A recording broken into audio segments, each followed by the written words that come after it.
Hello everyone, আসসালামু আলাইকুম। আমি একটা জিনিস দেখাইতেছি, আমার বাবা দাইকে নিতেছে, আমি দেখাইতেছি, লগে থাকুন। এই যে দেখুন, ক্যান্টিনে গেছিলাম, অল্প আগে রসুন নিয়ে আসছে। এই যে দেখুন, এই দেখুন কি করছে, রসুন কড়াই আনছে, রসুন 1 কেজি করার মধ্যে ডাইলা নিছে। এই দেখুন ট্র্যাক্টর দিয়েছে, এই যে এটা আর কাঠ, পয়সার কাঠ। এই যে চামিচ আনছে, ডাকনি আনছে, জিসিবি খাড়া করাইছে, বড় বড় জিসিবি। আজকে আমি হাইরা দিচ্ছি, তেল মারে খালি কোন করে নাকবো। এই যে টিভিতে এই যে ও এক মুড়া সাইডে ডিসপ্লে গাতাছে, এক মুড়া সাইডে টিভি হালকা, এক সাইডে হালকা করে লাইনিং আইছে, ব্ল্যাক ব্ল্যাক হয়ে বেলাইছে।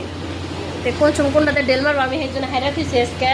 এই যে ছোট গুনা বাইর করছে, দেখুন এইরকম করে যে কোনো বস্তু আনি বাজারে থেকে আগে ও রাইডারে উঠাইবো, তারপর কড়াই আনবো, বাসন সবাই নেই যে রান্না বাড়া করবো। আর এই যে আমার রান্না দেখাইতেছে আমার কন্যাকে। ওয়াও বাবা, ওয়াও क्या खाना बना रहे हो आप? लहसुन का। वाओ सुंदर है, टेस्टी बन रहा है बाबा। এই যে প্লেটে আবার 2টা রসুন নিয়ে আমার খাইবারও দিছে। বাই করো বেটা, বাই বাই করো, ऐसे करो।